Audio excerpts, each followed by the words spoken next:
historias son diferentes, pero las une la tragedia de vivir en uno de los estados más inseguros del país. Graciela carga sobre los hombros el peso de tener a 5 familiares desaparecidos, incluida su hija de 13 años. Luz no tuvo otra opción, huir o morir. Y su historia carga el luto de una hija. Y Erika, quien padeció la angustia y el temor del secuestro de su esposo. Mujeres que cuentan cómo Tamaulipas se convirtió para ellas en un estado sin garantías para sobrevivir.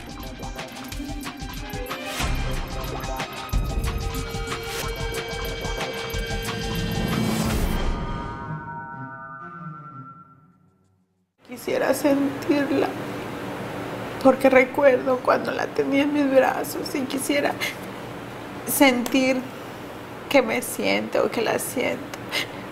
Y es lo que te queda de recuerdo nada más. Fue el 14 de agosto de 2012 cuando Milinali, su hija de entonces 13 años, desapareció junto con su tío y 3 primos más. Los 5 familiares de Graciela regresaban de Houston, Texas, de un viaje de fin de semana y con quienes se perdió comunicación a la altura de Ciudad Mante.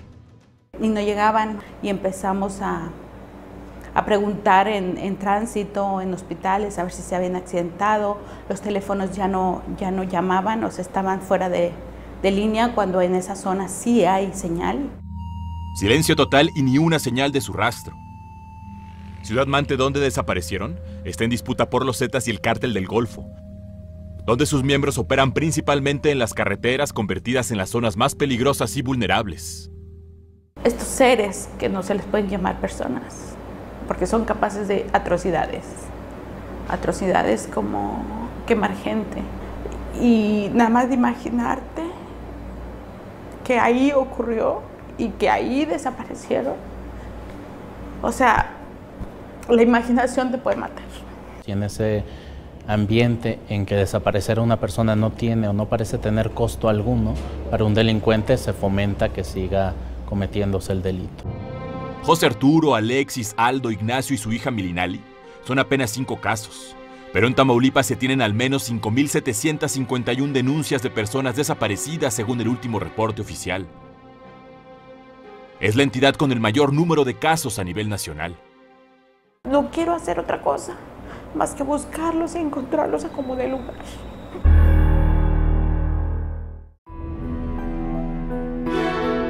Me doy cuenta hasta el domingo en la mañana que no tengo contacto, que no me contesta, y fue cuando la empecé a buscar. Me dijeron que no preguntara, que porque él era un sicario. Y esas conclusiones a las que se refiere Luz la llevaron a conocer el paradero de su hija. Había sido asesinada y el principal sospechoso era la propia pareja de su hija, miembro del crimen organizado en Tampico. Luz, su hija de 22 años, desapareció el 18 de octubre de 2014. Su búsqueda llevó a Luz, la madre, a investigar por sus propios medios, pues la Procuraduría del Estado solo fue indiferente, según lo acusa. Saqué domicilios, tomé fotos de los delincuentes, me metí a bares, a cantinas, porque también me mencionaron a una persona que es trata de personas, y también me dijeron en dónde, y anduve aquí y allá. Luz no tenía ninguna pista concreta, pero sí una serie de amenazas de muerte para ella y su familia que a la postre la llevarían a salir huyendo de Tampico. Su única opción, huir o morir, como lo dice. Me tuve que desplazar de ciudad por cuestión de inseguridad, por miedo a que le hicieran algo a mi hija menor. Que allá me siguieron en 2 ocasiones, pasaron a mi domicilio. A nadie escapa que las personas se han venido desplazando a causa de esa violencia. Inclusive, en algunos casos, poblaciones completas. Tamaulipas es también en el rubro de desplazamiento forzado interno el primer lugar del país. Entre 2009 y 2014, más de 41,000 personas tuvieron que huir de la entidad o del municipio donde vivían. El 90% fue producto de amenazas o violencia generada por el crimen organizado. Las familias que yo conozco, no hay una familia que no conozca a algún delincuente.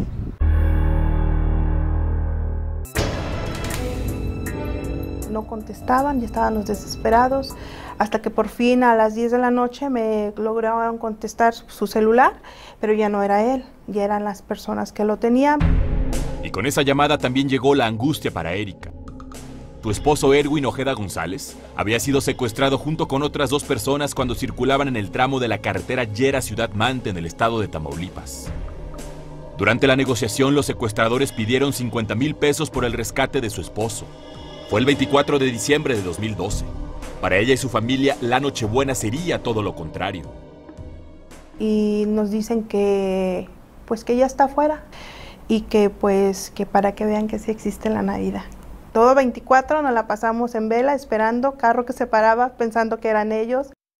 Pero nunca llegaron. Seguimos insistiendo a su teléfono, pero el teléfono muerto, ya no lo apagaron.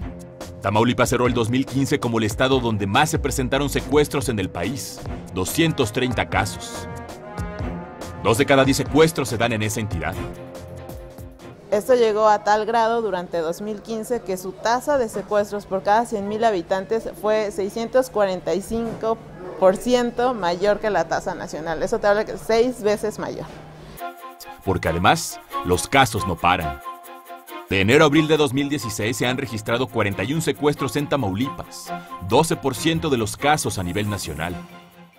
No puedes vivir porque estás con la incertidumbre de dónde está, qué pasó. Milinali, la hija de Graciela, tendría actualmente 16 años. Su sueño fue ser chef. Su recámara ha quedado intacta desde que desapareció. Luz desde el exilio recibió apenas el título de licenciada en mercadotecnia de su hija, pero sin su firma. La semana pasada hubiera cumplido 24 años. La próxima, le entregan su cuerpo. Erika espera. Es lo único que le queda, dice, tras el secuestro de su esposo, y trata de convencer a sus hijos de que algún día volverán a ver a su padre.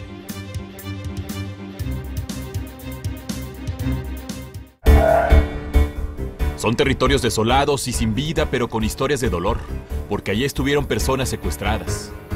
Allí enterraron o incineraron cuerpos. Ahí también resguardaron a los levantados mientras decidían qué hacer con ellos.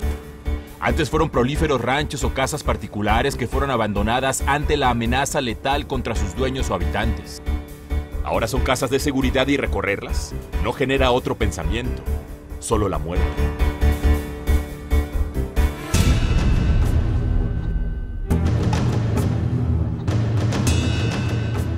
Esta fue usada como casa de seguridad. Aquí traían a la gente que secuestraban en la carretera.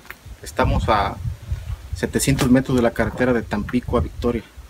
Y para acá. Y a las noches ahí secuestraban vehículos con familias o pertenencias, y aquí los traían a meter como casa de seguridad.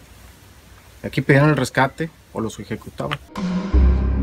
Es el ejido del Conejo en el municipio de Jicotencatl, Tamaulipas. Ingresar a esta casa de seguridad es complicado. Hay que desviarse de la carretera que corre de Tampico a Ciudad Victoria y tomar una brecha de casi 3 kilómetros. Las características del camino funcionan como protección natural contra las fuerzas de seguridad o rivales, además de que las mantiene ocultas para el cautiverio de las personas. Este lugar fue un rancho al que llegaron empresarios de Jalisco a sembrar agave ante lo prolífero y noble de las tierras. Fue en el 2012 cuando una célula de los Zetas levantó a todos los trabajadores para pedirle rescate a los patrones por cada uno de ellos.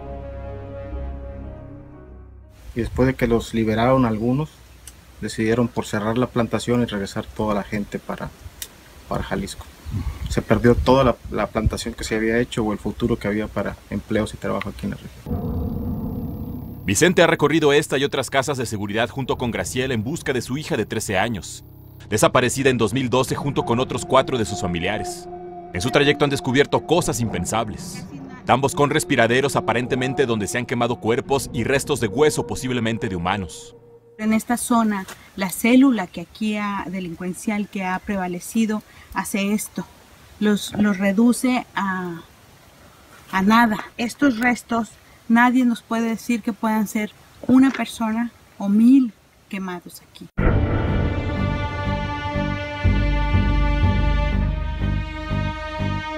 A 30 minutos del ejido El Conejo, también en el municipio de Jicotencatl, se ubica otro rancho de gran extensión que hace 4 años se encontraba habitado. Es la Brecha La Morita. El número de trabajadores era tal que contaba con una escuela propia del CONAFE. Los Zetas expulsaron a sus dueños y trabajadores para convertirlo en un centro de operaciones. Ahí contaban con 3 casas de seguridad y un deshuesadero de los vehículos de las personas levantadas. Era una guarida estratégica debido a su gran extensión y por estar ubicada a las faldas de la sierra, donde huían los delincuentes en caso necesario. Graciela cree que su hija estuvo en este lugar pues Milinali gustaba del dibujo y era devota de la Virgen de Guadalupe. Cuando Graciela ubicó esta casa, encontró lo que le daría una pista o por lo menos un consuelo: el dibujo de la Virgen y la palabra mamá escrita en una pared. Y ya nada más vengo, nada más por recorrer sus pasos.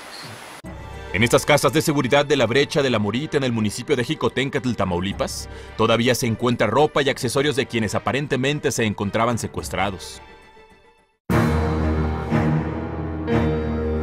En la localidad de El Abra se encuentran otras 2 casas de seguridad. Es un tramo de la carretera que va de Mante a Ciudad Valles. Para llegar hay que tomar una brecha de casi 2 kilómetros. Era una casa de seguridad. Aquí encontraban personas secuestradas. Y no solo este es como el comienzo, pero si nos vamos, porque se han encontrado varios campamentos en la orilla de esta brecha que vamos, se han encontrado restos calcinados y tambos y secuestrados y fosas clandestinas. En las inmediaciones aún se encuentran restos de comida, fogatas y objetos utilizados por los secuestradores. Al igual que en las casas anteriores, estos inmuebles fueron habitados y después abandonados por amenazas del crimen organizado. Incluso existe un pozo donde puede haber cuerpos humanos según las denuncias.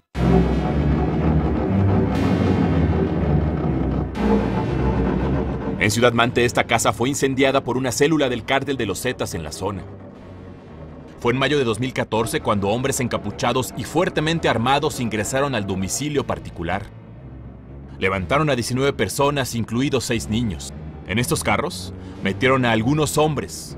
Los encerraron y les prendieron fuego. Actualmente 7 integrantes de esa familia dedicada a la compraventa de autos continúan desaparecidos. Las huellas del hecho siguen intactas. Según los testimonios de familiares de víctimas, estas casas de seguridad formaron parte de diligencias de autoridades estatales y federales, las cuales llegaron a ellas gracias a los testimonios de presuntos delincuentes. Permanecen sin resguardo oficial. No hay retenes, vigilancia, sellos, nada que las identifique o preserve.